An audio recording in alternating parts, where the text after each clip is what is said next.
Namun aku berusaha bangkit untuk menyehatkan mentalku yang seakan terus terbentur, dan akhirnya terbentuk. It's John Balls here.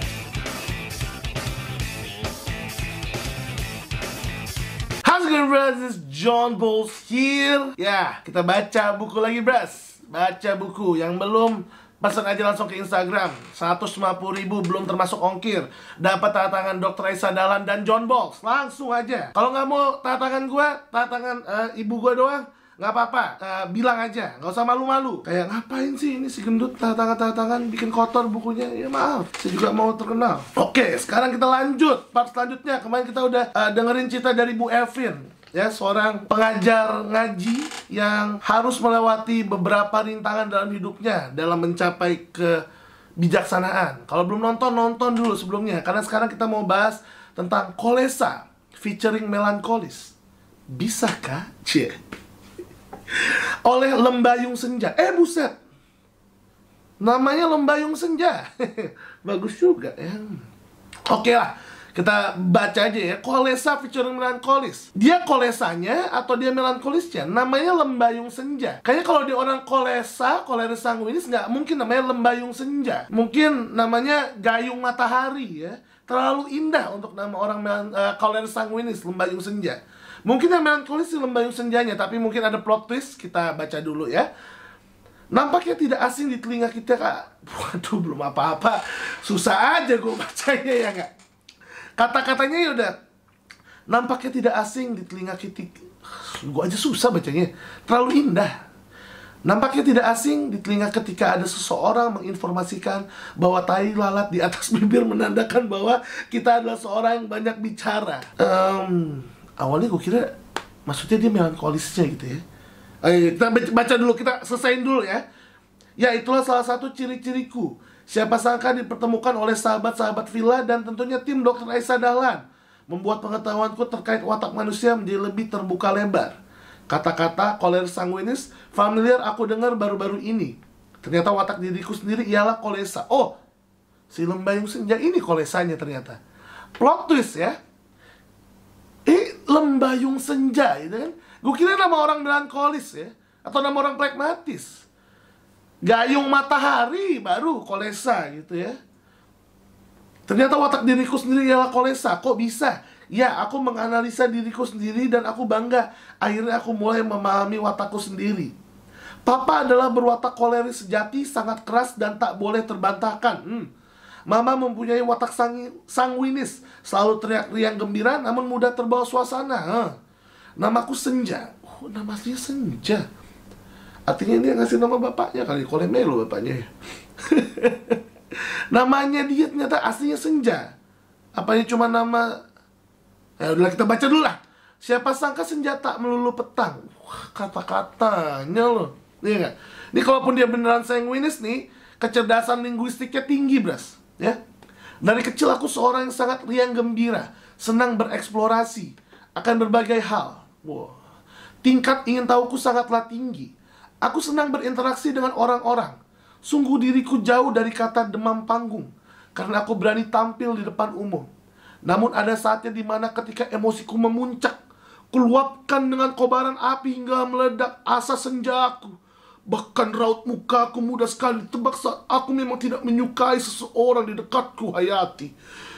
Ini entah dia emang puitis karena linguistiknya bagus, atau dia minta dibikinin orang nih ya ceritanya.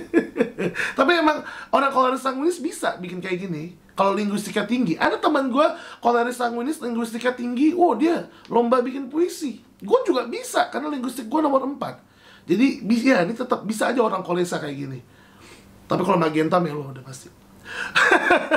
Magenta kalau nonton kayak, ya elah kok gue tetep melo. Orang-orang di sekitarku berkata, saat pertama kali mengenal diriku seperti ada yang salah pada wajahku. Gila. Galak maksudnya ya. Sehingga tercetuslah kata senja, si muka jutek. Lah, kata senja, si muka jutek. Maksudnya gimana sih? Ya lanjut. Tapi setelah mengenalku, ternyata mereka sangat antusias berdialog senja. Lanjut dulu ya. Ya, Walaupun mau coba puitis, sanguinnya ketara ya. Makin dewasa aku makin menyadari ternyata ada yang berubah dari diriku. Dulu aku hanya mengenal diriku sebagai seorang ekstrovert, suka sekali dengan warna-warna cerah dan berani. Sekarang makin kesini aku lebih suka warna-warna monokrom, terutama hitam. Oh, kolenya dominan nih ya. Maka sekarang orang-orang sekitar selalu mengenal senja dari jauh karena identik dengan pakaian serba hitam. Gue pengen tahu nama aslinya dia beneran senja atau enggak. Tak pernah kuduga aku terlahir dengan naik turunnya jalan yang kadang berliku bahkan terjal namun masih tampak rambu-rambunya. Lebih spesifiknya aku terlahir sebagai anak pertama dengan background orang tua yang bercerai. Oke, agak berat nih ya. Sering melihat pertengkaran orang tua, sering menjadi pelampiasan dan sasaran empuk main tangan ketika mama dan papa marah. Itu sangat melukai perjalanan pertumbuhan seorang senja kecil menjadi dewasa. Kakak senja, hipnoterapi, sama John Bowles. Tidaklah mudah menerima cacian bahkan hinaan dari seorang papa yang dengan lantangnya menyebutku sebagai anak anjing di depan tunanganku sendiri. Nggak gue sensor ya, karena ini puitis. Puitis atau makian? Karena papa tidak bisa menguasai emosinya. Oh, makian. Sungguh mentalku tak bisa menerima itu sehingga terbesit trauma mendalam pada diriku. Hipnoterapi kakak senja with John Bowles. DMIG. Bayar berapa aja, sedekah. Sponsor nih ya. Sampai pada akhirnya aku tidak sanggup lagi menangis walaupun mengetahui berita orang terdekatku meninggal dunia. Jadi emang lagi-lagi ya kita dapat cerita di mana mengisahkan sebuah wounded inner child seseorang yang emang nggak bisa dianggap remeh gitu. Kadang-kadang luka masa asuh itu emang dialami pas kita kecil. Mungkin kita pas udah gede memaafkan, tapi kita yang waktu kecil masih belum memaafkan sampai saat ini gitu. Itu kenapa ada hipnoterapi untuk nyembuhin si kecil kita gitu. Sekarang senja sudah tumbuh menjadi wanita kuat dan menjadi seorang pemimpin di perusahaan rintisan unicorn di Jakarta. Sekarang di bidang servis membuat senja semakin paham apa itu etika, sabar, ikhlas, dan komitmen. Ia makin bisa mengontrol emosi untuk tidak meledak-ledak lagi dan mengubah itu semua menjadi diam. Tentu lebih baik diam daripada berkata hal yang tidak perlu diucapkan. Jadi dia dulu sanguin, sekarang dia belajar untuk lebih bijaksana, gak selalu apa-apa ngomong. Jadi belajar mendengarkan dulu. Mungkin ada yang kalian kira kayak, oh mungkin tuh emang dari dulu melo. Gue gak tahu juga.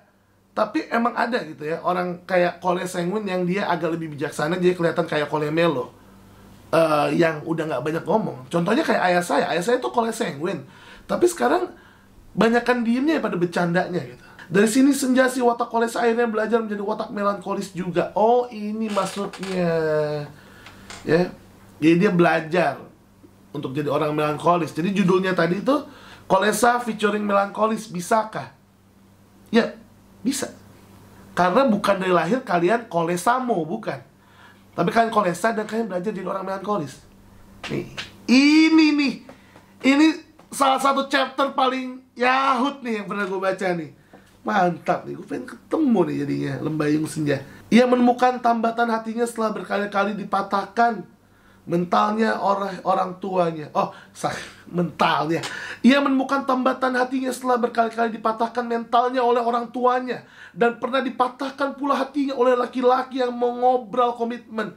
Hampir Senja tidak mempercayai laki-laki Hayati. Namun akhirnya luluh juga seorang pria berwatak melankolis. Ya Allah, kenapa kau cari koleris juga? Keras sih hidupnya dia nih. Karena merasa menemukan kecocokan dari sisi pengalaman hidup. Ini keren sih. Jangan kaget kalau ada orang nikah kole sama kole. Keluarga deket gue ada yang nikah kole sama kole gitu. Karena merasa menemukan kecocokan dari sisi pengalaman hidup gitu. Jadi dia respect. Koleris ketemu koleris yang sama-sama punya hidup yang berat, mereka saling respect, menaruh respect. Sehingga mereka berdua memutuskan untuk membangun tim yang kokoh dari segala sisi. Kole, dua-duanya udah bijaksana, nikah. Ini pasangan yang ngeri loh. Ini bisa naklukin dunia nih. Jangan lupain saya. Gue ini bikin cek. Kerikil-kerikil kehidupan tak terhenti. sampai di situ. Pernah aku temukan suamiku tengah mengonsumsi narkoba dengan kerabat keluarga yang datang ke rumah. Oh, pantas nih kayaknya namanya nama samaran ya, karena ada cerita yang agak sensitif. Sakit sekali rasanya dikhianati suami sendiri. Namun aku berusaha bangkit untuk menyehatkan mentalku yang seakan terus terbentur, dan akhirnya terbentuk. Gila kata. Nih sekali lagi ya, kalau dia beneran sanguin ya, linguistiknya tinggi. Terbentur, dan akhirnya terbentuk. Ini bakal gue pakai nih kata-kata nih. Izin ya Kak Lembayung Senja ya. Ini emang, ini buku nih luar biasa nih. Gue baru bacain 6 cerita udah merinding gak lo semuanya Kak? Tapi kalau beli sendiri langsung beli aja. Karena kalau nggak beli nggak nyambung kita ngobrolnya. Banyak yang gue nggak sebutin soalnya. Ini cuman apa? Singkat-singkatnya aja. Harus baca. Aku berusaha memaafkan, tapi sungguh luka ini sangat permanen. Emang kita bisa memaafkan, tapi otak kita tidak diprogram melupakan. Namun atas izin Allah, aku percaya bahwa suamiku akan berubah menjadi lebih baik dan lebih baik lagi. Insya Allah aku memaafkan suamiku, dan ini menjadi pembelajaranku untuk lebih introspeksi diri lagi. Aku kembali berjalan beriringan dengan suamiku setelah tragedi tersebut. Ini nih ya. Jadi kalau ada pasangan kalian kena narkoba, jangan ditinggal ya. Kalian boleh kabur dulu, bukan untuk meninggalkan dia ya, tapi untuk mencari bantuan ya. Lari untuk mencari bantuan, bukan untuk meninggalkan dia. Aku bangga dengan diriku sendiri, juga suamiku, karena kami masih bertahan sampai detik ini, yang insya Allah sampai kami bertemu kembali di jannah. Sungguh aku serahkan semua kepada Allah Maha Penyayang hambanya. Pengalaman demi pengalaman yang telah aku tempuh ini akhirnya menyimpulkan bahwa watak utama kolesa bisa diimbangi dengan watak melankolis seiring berjalannya waktu. Mungkin Anda juga sedikit butuh pragmatis. Joke aside, tapi emang bener ya. Ini yang maksud saya itu loh. Kalian gak bisa berubah jadi melankolis, tapi kalian bisa mengadaptasi kelebihan-kelebihan melankolis untuk menambal kekurangan-kekurangan kalian. Sampai akhirnya Senja menyadari bahwa mengenali watak dirinya sendiri dan suaminya merupakan salah satu jalan keluar untuk bisa menyelesaikan masalah dengan cara yang bijaksana. Banyak banget hal-hal yang gue ambil dari tulisan kakak Lembayung Senja ya. Ternyata dia masih 32 tahun, makanya gue panggil kakak. Ntar dia marah kalau gue panggil ibu. Insya Allah pelajaran watak oleh tim Dr. Aisyah Dahlan ini sangat membuka wawasan dan pikiran diriku yang awam ini. Oleh karenanya sahabat-sahabat Villa, mari kenali watakmu dan juga pasanganmu. Salam Senja, si watak kolesa, fit watak melankolis. Jadi di sini dia menyadari kalau dia bukan orang melankolis, tapi dia mempelajari kelebihan-kelebihan melankolis untuk dia satukan di puzzle dia, untuk membuat sebuah terciptanya goal yang baru. Kayak Blue Lock. Bionarasi penulis Lembayung Senja, usia 32 tahun, seorang istri dan ibu, bekerja di Jakarta. Saat senang traveling, wah kole banget nih, dan mendengarkan musik. Gila ya. Gue kayak tahu aja nih ya. Nih, ini baru 6. Ini baru halaman-halaman awal ceritanya udah gila gini. Jadi langsung aja deh kalian pesan ya, DM di IG ya. Nanti di depan sini bisa ditatangin nama tatangan Bu Isah kalau pesan dari gua nih. Dr. Aisyah Dahlan sama John Balls. Kalau nggak mau John Balls juga nggak apa-apa. Jadi thank you bros. Makasih Kak Lembayung Senja yang udah memberikan pelajaran di mana kita harus terbentur, dan terbentuk. Amat bros. Let's go.